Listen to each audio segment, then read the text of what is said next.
Bienvenue sur Cocoteland pour une nouvelle preview qui porte sur un boîtier, le X900 de Lian Li, qu'on a reçu en plus dans un très bel exemplaire rouge. Bon, certains diront qu'il fait un petit peu trop rose fuchsia, mais non, on vous assure, il est bien rouge. Alors là, c'est le X900, c'est la nouvelle grande tour, mais grande tour pas large. Ça, c'est super intéressant pour se faire un boîtier qui est haut, mais qui n'a pas beaucoup de profondeur. Alors, c'est tout en alu, bien sûr, puis pas de l'alu de Mickey, hein, c'est de l'alu où ça fait bien 2 mm d'épaisseur, c'est solide, c'est du costaud, c'est beau, c'est bien fini. Alors, on commence sur le dessus. Sur le dessus, il n'y a pas grand-chose, à part le power on, le reset, et la petite trappe qui cache l'ISATA, les deux ports USB 3.0, les deux ports USB 2, et bien sûr, forcément, les deux ports audio.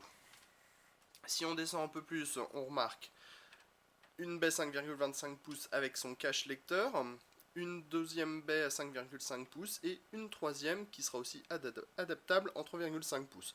En descendant, on remarque une grande grille d'aération avec, si on compte bien en transparence, un ventilateur, deux ventilateurs, trois ventilateurs en 120 mm. Maintenant, sur le côté, de l'aluminium toujours, et une belle porte vitrée qui vous laisse admirer l'intérieur de la bête. À l'arrière, on retrouve encore du ventilateur avec une architecture un petit peu différente puisque ça monte très très haut.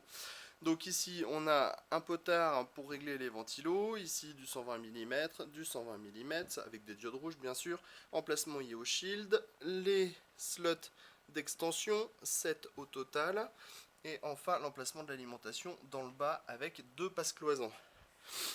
Sur le côté gauche, ça reste très classique avec une porte entièrement en aluminium.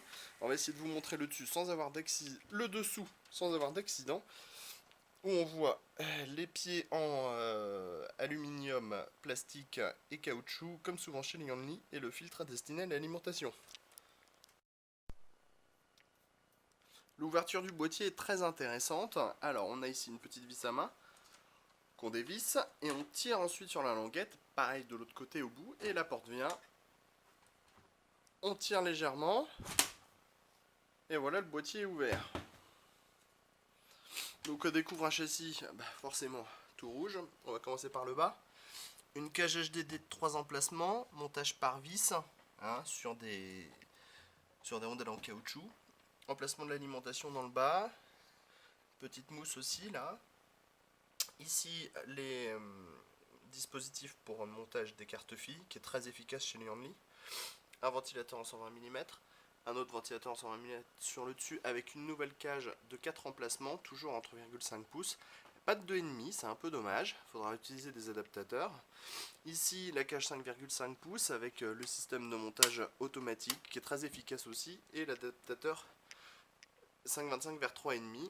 Et enfin on va terminer avec les ventilateurs qui sont à l'avant, toujours en 120 mm, qui s'éclairent rouge, avec des grilles, vous voyez c'est très bien présenté, c'est filtré, c'est démontable, c'est un vrai boîtier mécano, un boîtier comme Lian Li sait les faire, et bien sûr le passe-cloison qui devient un petit peu, le câble management qui devient un peu obligatoire aujourd'hui, avec les prises pour pouvoir ventiler tous les ventilateurs. Le test très prochainement.